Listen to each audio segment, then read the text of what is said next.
नमस्ते नमस्कार साथियों, स्वागत है आप सभी का आपके अपने YouTube चैनल बायोलॉजी अड्डा में। तो दोस्तों आज का क्लास बहुत ही महत्वपूर्ण है क्योंकि आज के क्लास में हम लोग डिस्कस करने वाले हैं मेंडल के नियम के बारे में। ठीक है, तो दोस्तों अगर आप इस चैनल पे नए हैं तो चैनल को सब्सक्राइब कर सकते हैं अगर मन करे तो। ठीक है, नहीं तो चलिए क्लास को शुरू करते हैं। ठीक है, चलिए देखिए आज हम लोग डिस्कस करेंगे मेंडल्स लॉ ऑफ इनहेरिटेंस यानी कि मेंडल के वंशावृत्ति के नियमों को और जानेंगे कि मेंडल के जो वंशावृत्ति के नियम है कौन कौन से हैं। तो आपको बता दें दोस्तों, मेंडल के वंशावृत्ति के 3 लॉज हैं। कितने? 3 लॉज हैं। ओके, ये तीनों नियम कौन कौन से हैं? तो सबसे पहले जिसको हम लोग कहते हैं law of dominance.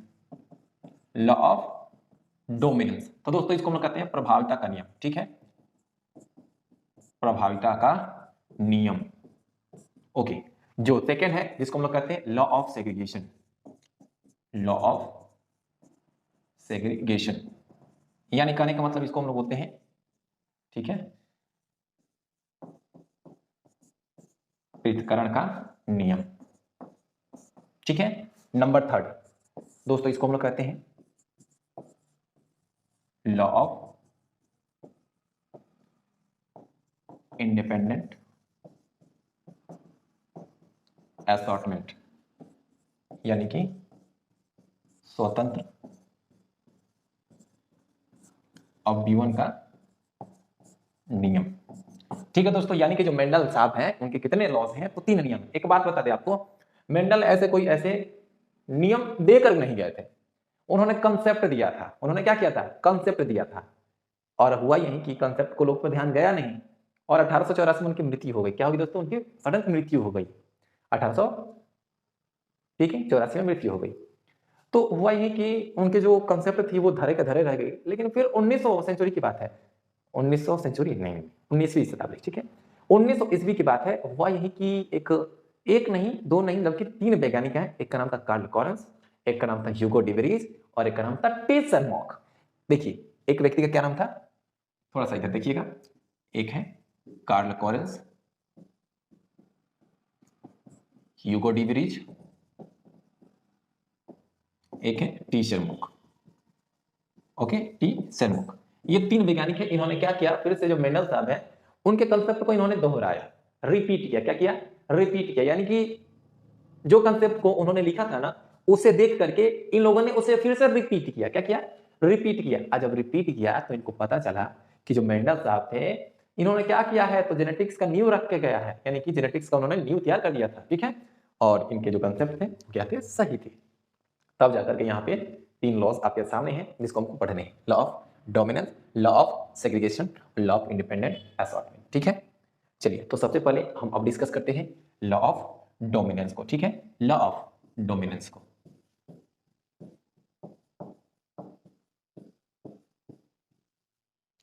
Law of dominance को डिस्कस करेंगे। ठीक है, लॉ ऑफ डोमिनेंस को, जिसे हम लोग क्या कहते हैं दोस्तों? प्रभाविता का नियम। प्रभाविता का नियम, और इसे किसने दिया था? कोरेंस ने दिया था। ठीक है, कोरेंस ने दिया था। ओके, याद रखिएगा। अब यहाँ पे एक बात आती है, सर ये जो लॉ ऑफ डोमिनेंस है किसने दिया? कोरेंस ने। लॉ ऑफ जो डोमिनेंस है जिसको हम लोग प्रभावता का नियम कह रहे हैं, ये किस प्रकार से कार्य करता है, यानी कहने का मतलब ये कौन कौन से स्टेटमेंट को बताता है। ठीक है, तो यहाँ पे हम लोग इसको देखेंगे। ठीक है, चलिए अब यहाँ पे बात करते हैं इस नियम के अनुसार। इस नियम के अनुसार, अकॉर्डिंग टू दिस लॉ, इस नियम के अनुसार। अब जो बात यहाँ पे आ रही है बच्चों और मेरे प्यारे दोस्तों, कि आखिर ये नियम कहता क्या है, तो देखिए कहता यही है कि इसमें कुछ पॉइंट्स हैं। पहला कि लक्षण को कंट्रोल करने वाली एक इकाई होती है, इसे हम लोग क्या कहते हैं? फैक्टर कहते हैं, और आज इसे एलील कहते हैं। तो पहला है कि लक्षण एक इकाई के द्वारा कंट्रोल की जाती है, एक इकाई के द्वारा कंट्रोल की जाती है, एक इकाई के द्वारा कंट्रोल की जाती है, जिसे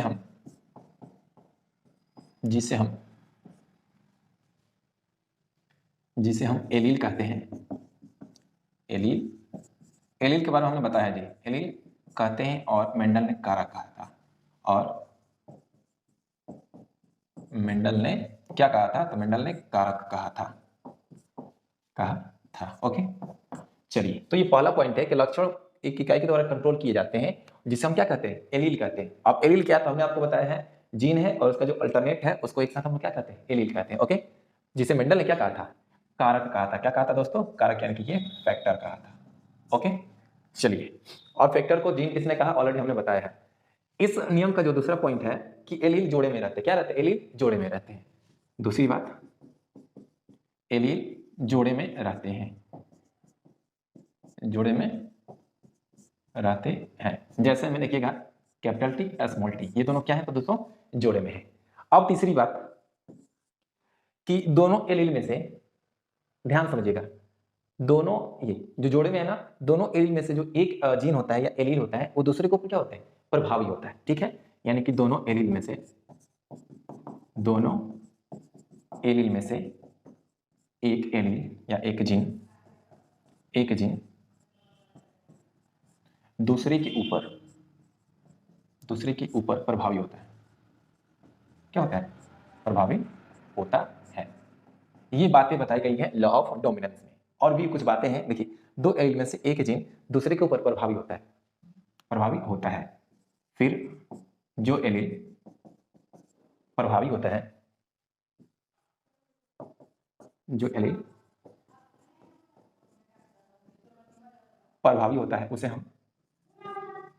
उसे हम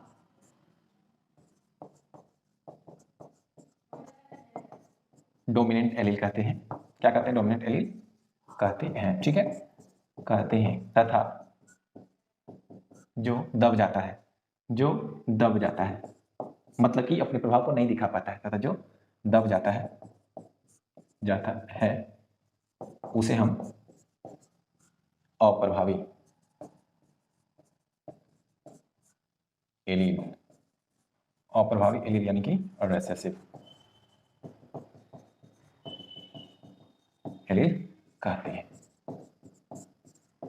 ठीक है, तो दोस्तों जो मेंडल्स के लॉ है, यानी कि लॉ ऑफ जो डोमिनेंस है, उसमें मुख्य रूप से तीन बातें बताई गई हैं। क्या, कि लक्षण एक इकाई के द्वारा कंट्रोल की जाती है, जिसे हम लोग फैक्टर कहते हैं, और जिसे हम लोग एलील कहते हैं। दूसरा है कि एलील किस में रहते हैं, जोड़े में रहते हैं। और तीसरा जो कंसेप्ट है कि दो एलील में से एक जो जीन होता है या जो एक एलील होता है, ठीक है दोस्तों, एक जो एलील होता है दूसरे के ऊपर क्या होता है, प्रभावी होता है। जो एलील प्रभावी होता है उसको हम लोग डोमिनेंट एलील कहते हैं, और जो दब जाता है या मतलब कि अपने प्रभाव को नहीं दिखा पाता है उसे हम लोग अप्रभावी एलील कहते हैं। ठीक है, चलिए, इस कंसेप्ट को हम लोग एक क्रॉस के द्वारा समझ सकते हैं। देखिए, एक और बात बता दें कि यह नियम, यह लॉ मेंडल के मोनोहाइब्रिड क्रॉस पर आधारित है। ठीक है, यह नियम क्या है दोस्तों, तो ये जो नियम है मेंडल के मोनोहाइब्रिड क्रॉस पर आधारित है। इस क्रॉस को हम लोग एक क्रॉस के द्वारा, मतलब कि ये जो लॉज है, जितने भी लॉज है उसको हम लोग क्रॉस के द्वारा समझेंगे, तो लॉ ऑफ डोमिनेंस को भी क्रॉस के द्वारा समझते हैं। देखिएगा, मानते हैं दोस्तों यहाँ पे पेरेंट है, देखिएगा क्या है, ये पेरेंट है। ठीक है, एक फीमेल होगा तो एक मेल होगा, इधर हम फीमेल ले लेते हैं और इधर हम लेते हैं मेल का। यहाँ पे मान लेते हैं जो फीमेल पेरेंट है वो क्या है, कैपिटल टी, और ये है स्मॉल टी, यानी ये प्योर टॉल है, ऑलरेडी हमने डिस्कस किया है। और ये प्योर डॉर्फ यानी कि शुद्ध बौना है। ठीक है, ओके, अब आप देखो, अब यहाँ पे देखिएगा गैमेट बनेंगे। ठीक है, गैमेट कहने का मतलब हुआ युग्मक बनेगा तो एक बनेगा कैपिटल टी, और इधर से भी एक आएगा स्मॉल टी। चलिए, कैपिटल टी स्मॉल टी, अब देखिए, अब जिसको हमने मिला दिया कैपिटल टी और स्मॉल टी। ओके, अब ये प्रथम पीढ़ी जिसको कहते हैं F1 जनरेशन। क्या कहते हैं, F1 जनरेशन। यहाँ पे जो हमको मिला है ये क्या है, ये है संकर लंबा, यानी कि हाइब्रिड टॉल। क्या है, हाइब्रिड टॉल है। क्या है दोस्तों, तो हाइब्रिड टॉल है। चलिए, यहाँ पे देख रहे हैं, अब देखिए यहाँ पे क्या है, ये बौना है, बात को समझिएगा। ठीक है, ये बौना है, ये लंबा है। ओके, और हमने जब आपको मेंडल के जो सिलेक्टेड कैरेक्टर पढ़ाए थे तो वहां पर हमने आपको डोमिनेंट कैरेक्टर और जो रिसेसिव कैरेक्टर है उसको हमने भली बातें डिस्कस किया था। ठीक है, तो देखिएगा यहाँ पर जो कैपिटल टी है, यहाँ पर जो कैपिटल टी है, ओके, और यहाँ पे क्या है, स्मॉल टी है। तो देखिएगा जो कैपिटल टी है, तो दोस्तों ये क्या है, तो ये यहाँ पे डोमिनेंट है। क्या है ये यहाँ पे डोमिनेंट है। और जो स्मॉल टी है ये यहाँ पे क्या है, रेसेसिव है। चलो, तो क्या दोस्तों यहाँ पे ये तो क्लियर हो गया ना कि मेंडल साहब ने ये जो मेंडल का जो ये फर्स्ट नहीं, जो लॉ ऑफ डोमिनेंस है, क्या कहा कि जो एलील होते हैं जोड़े में होते हैं, और जो प्रभावी करता है उसको डोमिनेंट, और जो अप्रभावी रहता है उसको रेसेसिव। तो आपने देखा ना, ये डोमिनेंट है और ये रेसेसिव। डोमिनेंट का मतलब होता है प्रभावी और इसका मतलब होता है अप्रभावी। आई होप कि यहाँ पे समझ में आ गई होगी, नहीं समझ में आई होगी फिर से एक बार समझेंगे। देखिए यहाँ पे हमने लिया टॉल और एक ड्वार्फ, यानी कि एक हमने लिया लंबा पौधा, ठीक है, एक लिया हमने बौना पौधा।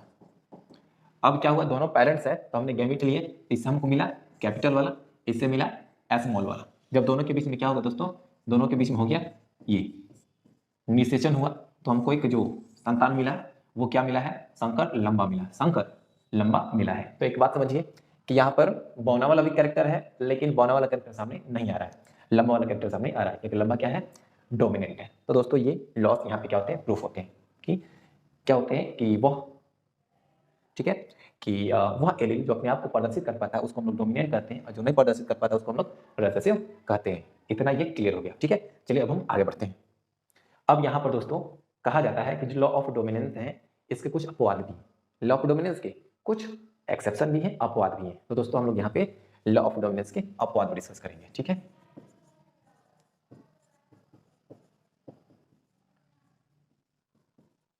लॉ ऑफ डोमिनेंस के अपवाद,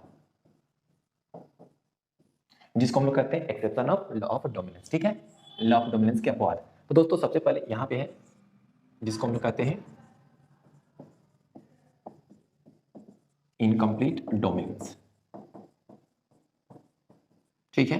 और जो दूसरा है इसको हम लोग कहते हैं कोडोमिनेंस, कोडोमिनेंस, ओके। एक इनकम्प्लीट डोमिनेंस है, एक कोडोमिनेंस है, ठीक है।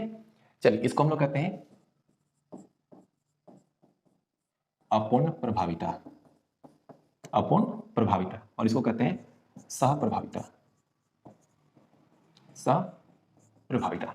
यानी कि दोस्तों यहाँ पे दो कंसेप्ट हैं, जो मेंडल के लॉ ऑफ डोमिनेंस है इसके दो एक्सेप्शन है, एक इनकम्प्लीट और एक है कोडोमिनेंस। इन दोनों को हम लोग भली बात डिस्कस करेंगे। तो चलिए सबसे पहले हम लोग बात करते हैं इनकम्प्लीट डोमिनेंस का, इनकम्प्लीट डोमिनेंस का, ठीक है, ओके। डायरेक्ट हम लोग क्रॉस से डिस्कस करेंगे, डेफिनेशन बाद में समझेंगे। देखिएगा इनकम्प्लीट डोमिनेंस आप समझिए, यहाँ पे हम लोग एक लेते हैं, फ्लावर लेते हैं जिसका नाम है मिराबिलिस जलापा, मिराबिलिस जलापा। तो दोस्तों देखिएगा मिराबिलिस जलापा,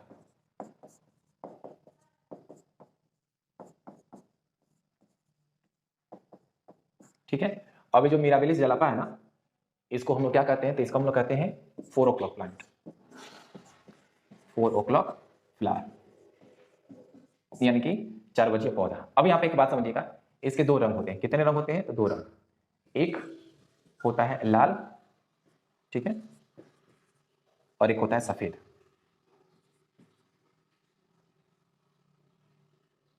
रेड होता है, और एक होता है व्हाइट, ठीक है, एक लाल और एक सफेद, ये आपको ध्यान में रखना है। अब यहाँ पे जो बात है उसको हम देखते हैं कि कैसे ये इनकम्प्लीट डोमिनेंस को दिखाएगा। तो देखिएगा यहाँ पे हम लेते हैं पेरेंट, ठीक है, पेरेंट में हम लेने वाले हैं क्या कि इसका हम लोग रेड वाला लेंगे, चलिए, और रेड फ्लावर, ओके, और दूसरा हम लेते हैं व्हाइट फ्लावर, व्हाइट फ्लावर, ठीक है। चलिए रेड को हम डिनोट कर सकते हैं कैपिटल आर से, और व्हाइट को डिनोट कर सकते हैं स्मॉल आर से। अब यहाँ पे देखिए पेरेंट है तो यहाँ पे गैमेट बनेंगे, हर एक बात को ध्यान समझिए, गैमेट यानी कि दोस्तों इसको हम लोग कहते हैं युग्मक, युग्मक बनेगा, ठीक है, युग्मक हो गया, ओके, क्या हो गया, युग्मक। अब इसमें से क्या आएगा, कैपिटल आर, और इधर से क्या आया, स्मॉल आर। अब दोनों को क्या करेंगे, फर्टिलाइज करेंगे, यानी कि निषेचन होगा। चलिए क्या हो जाएगा, निषेचन होगा, तो आपको मिलेंगे कैपिटल आर और स्मॉल आर। अब एक बात बताओ, according to law of dominance यहाँ पे क्या आना चाहिए था, यहाँ पे आना चाहिए था ना लाल, कैसे फ्लावर आने चाहिए, लाल फ्लावर आने चाहिए, कैसे आने चाहिए, लाल फ्लावर आने चाहिए, बट ऐसा नहीं हुआ, ऐसा नहीं हुआ। तब कैसा हुआ, तो यहाँ पे एक नया गुण आया, वह है ये पिंक फ्लावर। कैसा जी, पिंक फ्लावर। तो दोस्तों यहाँ पे ना ही आपको कैपिटल आर वाला प्रभाव दिख रहा है, ना ही स्मॉल आर वाला प्रभाव दिख रहा है, जबकि एक नया गुण, जबकि एक न्यू कैरेक्टर, ठीक है, यानी कि नया गुण आपको देखने को मिल रहा है। तो दोस्तों इसे हम लोग क्या कहते हैं, इनकम्प्लीट डोमिनेंस कहते हैं। क्या कहते हैं, इनकम्प्लीट डोमिनेंस कहते हैं। बात को फिर से हम समझा देते हैं। ये आपको याद रखनी चाहिए कि इनकम्प्लीट डोमिनेंस कौन दिखाएगा, तो ये 4 o'clock फ्लावर में आप इनकम्प्लीट डोमिनेंस देख सकते हैं। पहला है कि इसके 2 रंग होते हैं, रेड और व्हाइट। अब हम क्रॉस कराते हैं। तो दोस्तों इसका जो रेड होता है वो डोमिनेट होता है, व्हाइट रिसेसिव होता है। तो आपने देखा कि जो रेड वाला है और ये व्हाइट वाला है, तो जब दोनों के बीच में क्रॉस कराएंगे तो हमको क्या मिलना चाहिए, लॉ ऑफ डोमिनेंस के हिसाब से हमको मिलना चाहिए था रेड वाला, लेकिन हमको रेड मिला नहीं। क्या मिला, पिंक फ्लावर, जो कि इन दोनों से क्या है, अलग है। तो दोस्तों इसे हम लोग क्या कहते हैं, इसे हम लोग कहते हैं इनकम्प्लीट डोमिनेंस। ठीक है, चलिए इसके स्टेटमेंट को लिख लेंगे। ठीक, देखिए जब, बहुत ही आसान से शब्दों में आपको हम इसके स्टेटमेंट को दिखाएंगे। सिंपल सा स्टेटमेंट है कि इनकम्प्लीट डोमिनेंस, कंप्लीट डोमिनेंस वह स्थिति है, वह स्थिति है जिसमें ना ही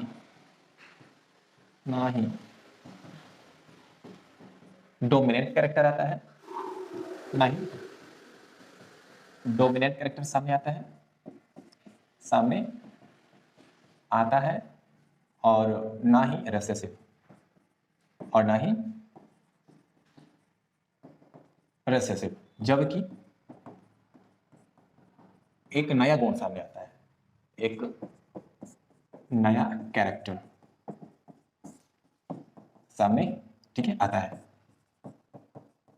एक नया कैरेक्टर सामने आता है, इनकम्प्लीट डोमिनेंस होता है। ठीक है, जैसे कि आप यहाँ पे देख सकते हैं कि ना ही ये डोमिनेंट आया है और ना ही रिसेसिव आया है, जबकि एक हमको नया गुण मिला है, जो कि ये है पिंक फ्लावर। ठीक है, चलिए अब यहाँ पे हम बात कर लेते हैं, जो दूसरा है वो है कोडोमिनेंस। ठीक है, कोडोमिनेंस। अब देखिए कोडोमिनेंस, तो दोस्तों देखिए कोडोमिनेंस का मतलब होता है सहप्रभाविता, सहप्रभाविता। और यह सहप्रभाविता कहां देखने मिलती है, तो ब्लड ग्रुप AB में देखने को मिलती है। सहप्रभाविता कौन दिखाता है, तो ब्लड ग्रुप AB दिखाता है। ठीक है, हम इसको चलिए समझते हैं। ओके, अब यहाँ पे हम आपको बात बताते हैं। ठीक है, अब यहाँ पे कहा जा रहा है कि कोडोमिनेंस, यानी कि जो लक्षण को कंट्रोल करने वाले जीन है उसमें से एक तो डोमिनेंट है और दूसरा क्या है, तो दूसरा है जिसको हम लोग कहते हैं रिसेसिव। तो इसमें से क्या है, ना ही डोमिनेंट वाला सामने आएगा और ना ही रिसेसिव वाला सामने आएगा। ठीक है, जबकि दोनों कैरेक्टर सामने आ जाएंगे। तो इसे हम लोग क्या कर रहे थे दोस्तों, तो इसे हम लोग कह रहे थे कोडोमिनेंस। ठीक है, कोडोमिनेंस ने उसको हम लोग incomplete dominance, sorry, incomplete dominance में हमने डिस्कस किया था, क्या डिस्कस किया था कि ना ही डोमिनेंट कैरेक्टर सामने आता है, ना ही रिसेसिव आता है, जबकि एक नया कैरेक्टर बनता है। ठीक है, लेकिन कोडोमिनेंस में हमको डिस्कस करेंगे कि इसमें जो एक्सप्रेस करने वाले, कैरेक्टर को कंट्रोल करने वाले जीन हैं, दोनों क्या करते हैं, अपने आप को प्रदर्शित करते हैं। तो इसमें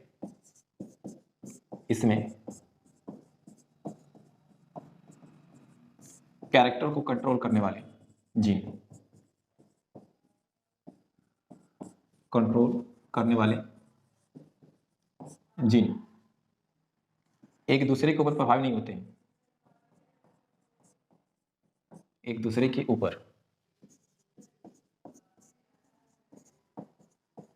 प्रभावी नहीं होते हैं। ठीक है, जबकि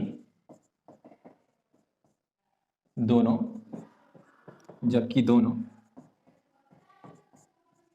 अपने आप को एक्सप्रेस करते हैं,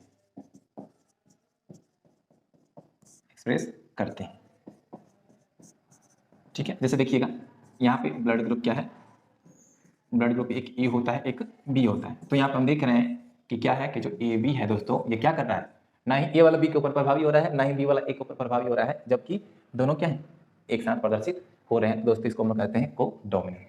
ठीक है, चलिए अब यहाँ पर दोस्तों अब हम बात करते हैं बहुत ही महत्वपूर्ण कंसेप्ट की, सेकेंड लॉ। ठीक है, सेकेंड नहीं, जो मेंडल का प्रथम नियम है उसको डिस्कस करेंगे, जिसको हम लोग कहते हैं लॉ ऑफ सेग्रीगेशन।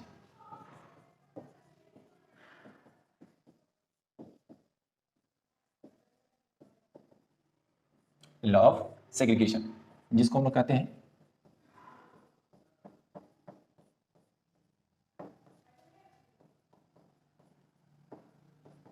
पृथक्करण का नियम। तो दोस्तों एक और बात बता दें आपको, ये जो पृथक्करण का नियम है इसे हम लोग कहते हैं फर्स्ट लॉ ऑफ मेंडल, यानी कि मेंडल का प्रथम नियम, मेंडल का प्रथम नियम। ठीक है, इसे हम लोग law of purity of gamete, law of purity of gamete यानी कि युग्मक के शुद्धता का नियम भी कहते हैं, युग्मक के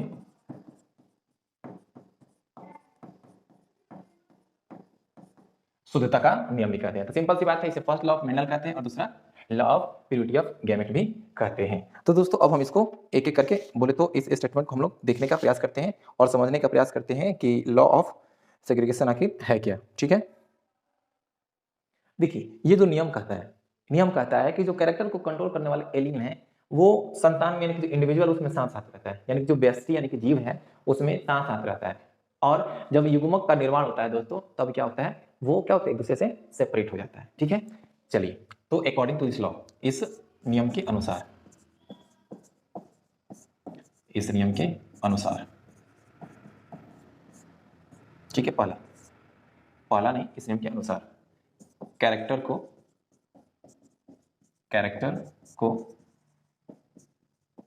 कंट्रोल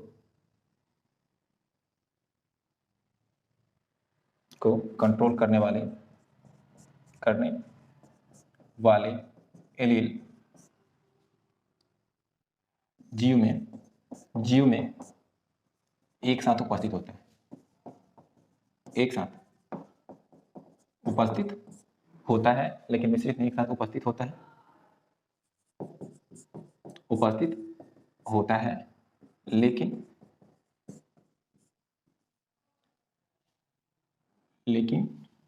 गैमेट फॉर्मेशन के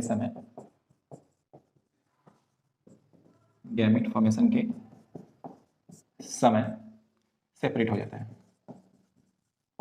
सेपरेट हो जाता है, लॉ ऑफ सेग्रीगेशन कहलाता है।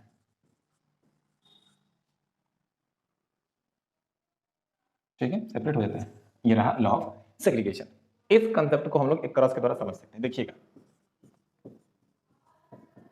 पेरेंट है, जैसे देखिए कैपिटल टी, ओके, ये प्योर टॉल है, ओके, ये है स्मॉल टी प्योर डॉर्फ है, ओके, यानी कि ये शुद्ध लंबा और शुद्ध बौना। हमको लॉ ऑफ क्या देखना है, सेग्रीगेशन देखना है।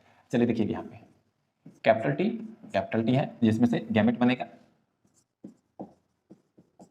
ठीक है, गैमेट क्या हुआ, एक आएगा इधर से और एक आएगा इधर से, दोनों को मिला देंगे, बनेगा कैपिटल टी और स्मॉल टी। यहाँ पे क्या बन गया, तो ये क्रॉस आपको पता है, ये बनेगा हाइब्रिड डॉल और यह इसका F1 जनरेशन। अब देखिए इसके आगे वाला हम कराते हैं सेल्फिंग। क्या कराएंगे दोस्तों, हम कराएंगे सेल्फिंग कराते हैं तो क्या करते हैं, F1 इंटू F1 करते हैं। तो देखिए capital T small T cross capital T small T, okay. यहाँ पे देखिए, अब देखिए हमने क्या बोला था कि जो कैरेक्टर को कंट्रोल करने वाले एलियन है वो तो क्या है, साथ साथ रहते हैं, लेकिन यहाँ पे क्या हो रहा है, गैमेट फॉर्मेशन के समय एक दूसरे से क्या हो जा रहे हैं, पृथक हो जा रहे हैं। देखिए ये है law of segregation, law of segregation.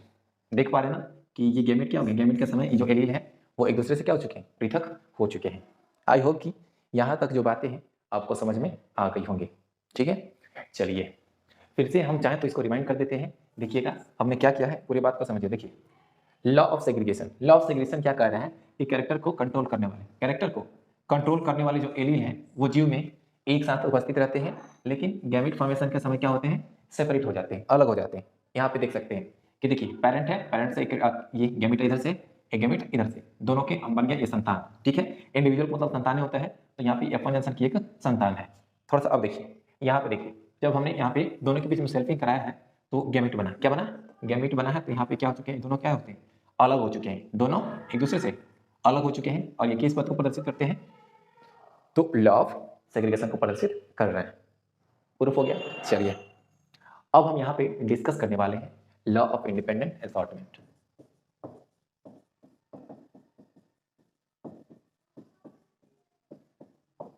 Law of independent assortment, ठीक है, जिसको हम लोग कहते हैं स्वतंत्र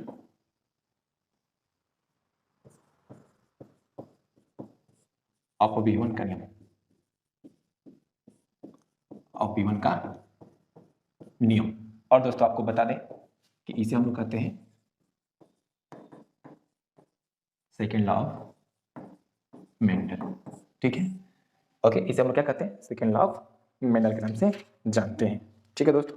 चलिए इसे हम लोग डिस्कस करेंगे। जो बात आती है कि ये नियम आखिर कहता क्या है, ठीक है, ये नियम कहता क्या है, तो इस नियम को हम लोग डिस्कस कर लेते हैं। ये नियम कहता है, या इस नियम के अनुसार, इस नियम के अनुसार, इस नियम के अनुसार अकॉर्डिंग टू दिस लॉ, आखिर लॉ क्या कह रहा है, बात को समझिएगा। ये नियम कह रहा है कि लक्षणों को कंट्रोल करने वाले, लक्षणों को कंट्रोल करने वाले,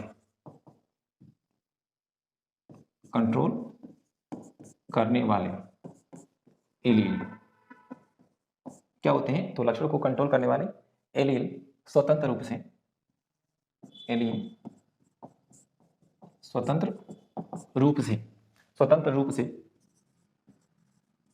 युग्मक निर्माण के समय, युग्मक निर्माण के समय अलग होते हैं। किस समय अलग हो जाते हैं, यानी कि सेपरेशन होता है, अलग हो जाते हैं। और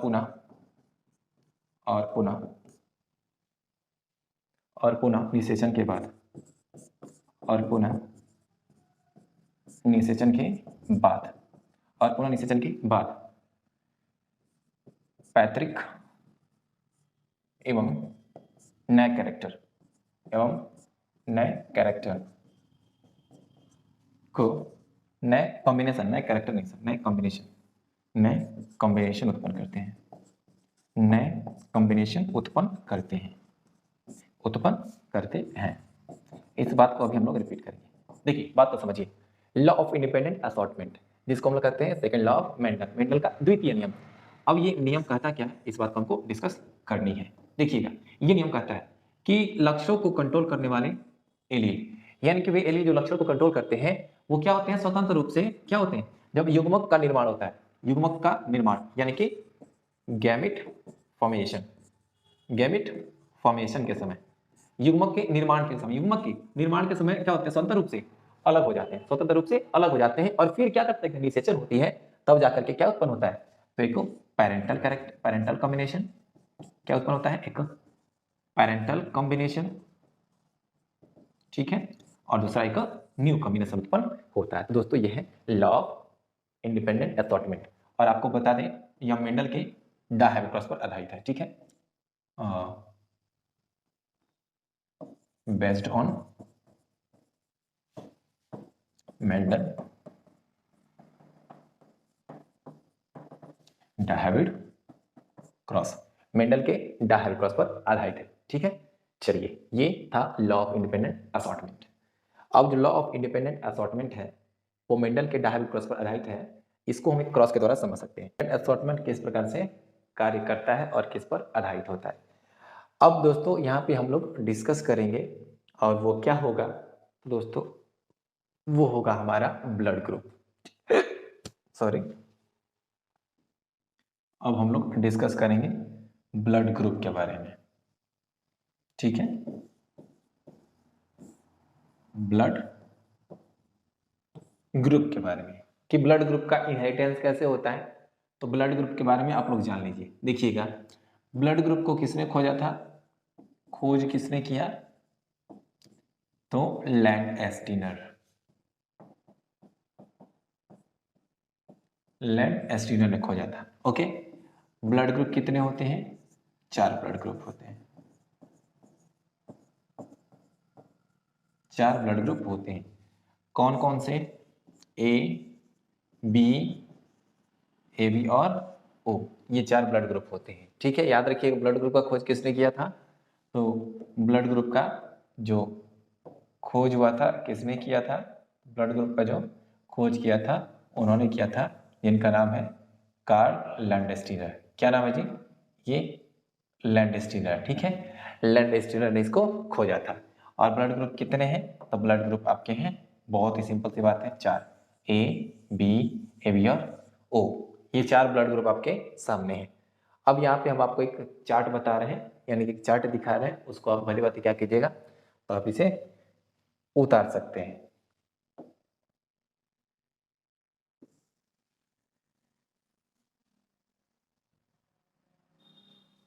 ध्यान से हर एक बात को डिस्कस किया जाएगा। ओके,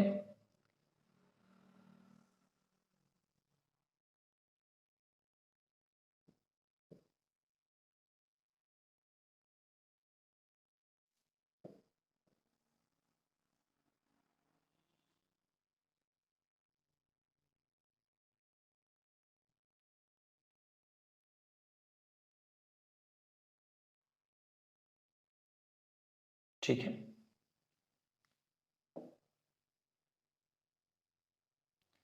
यहाँ पे हम लोग लिखते हैं ये ब्लड ग्रुप।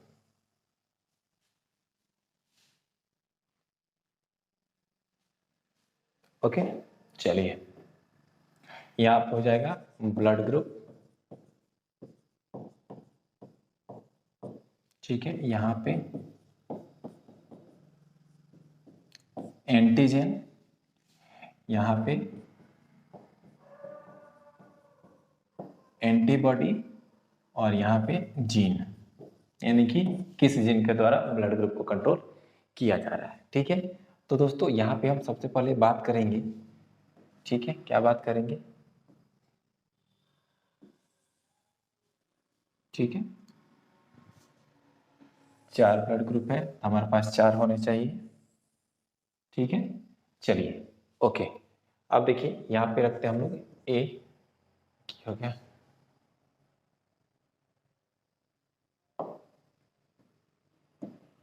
ठीक है, यहाँ पर रखते हैं ए बी, ए बी और ओ। तो अगर एंटीजन की बात करेंगे तो समझिएगा, इसमें होता है ए, इसमें होता है बी, इसमें होता है ए और बी। लेकिन अगर हम ओ की बात करते हैं ना दोस्तों, तो ओ में क्या होता है? एंटीजन अनुपस्थित होता है, एंटीजन अनुपस्थित होता है, यानी कि अब्सेंट होता है। और ये एग्जाम में पूछी जाती है कि कौन ऐसा ब्लड ग्रुप है जिसमें एंटीजन नहीं पाया जाता है। तो दोस्तों यहाँ पे ये क्या है? तो ये है इंपॉर्टेंट कि ब्लड ग्रुप ओ में एंटीजन नहीं पाया जाता है।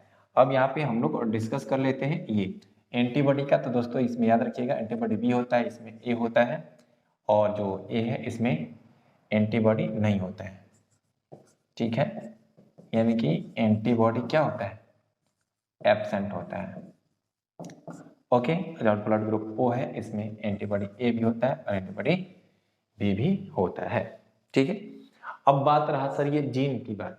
तो अगर ब्लड ग्रुप ए है तो उसके लिए जो रिस्पॉन्सिबल जीन होगा वो 2 तरीके से होंगे, एक होगा आई ए और आई ए, या एक हो जाएगा आई ए और आई ओ हो जाएगा। ठीक है, फिर इधर देखेंगे तो इसमें एक हो जाएगा आई बी और आई बी, एक हो जाएगा आई बी और आई ओ।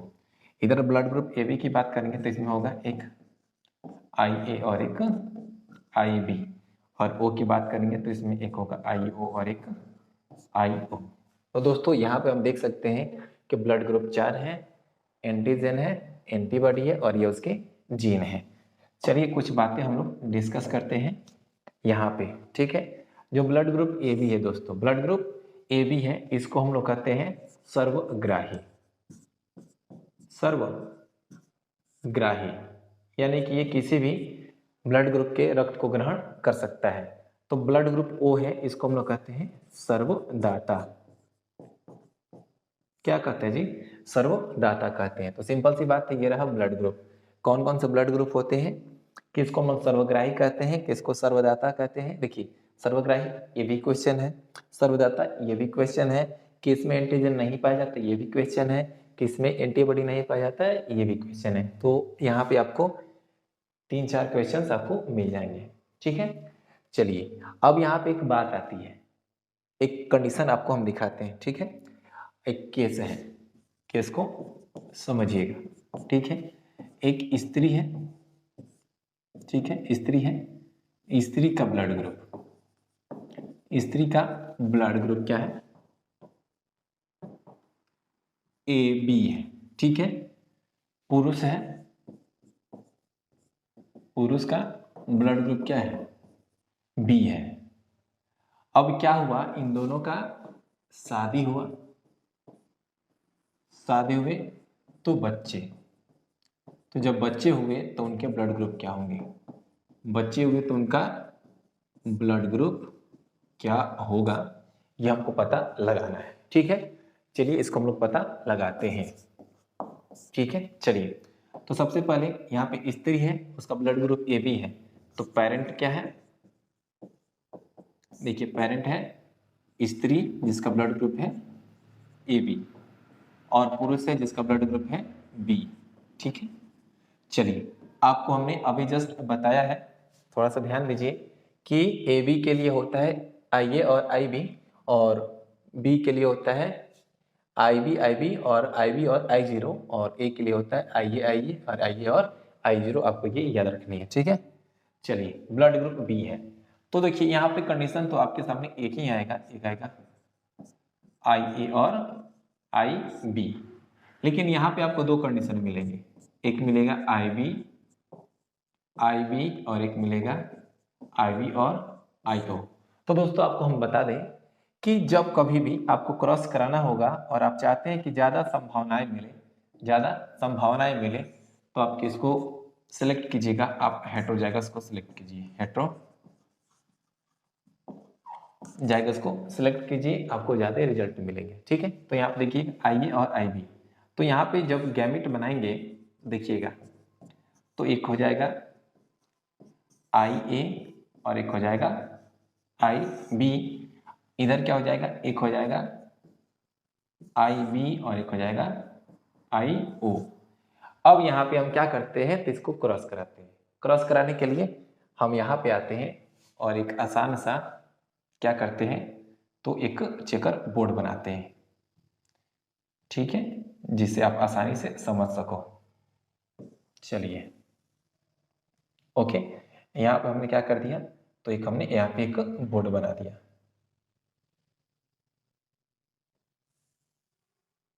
ठीक है जी, क्या कर दिया हमने, आसानी से यहाँ पे एक बोर्ड बना दिया। ओके, अब देखिए हमने एक तरफ रख दिया फीमेल गैमेट को, एक तरफ रख दिया मेल गैमेट को।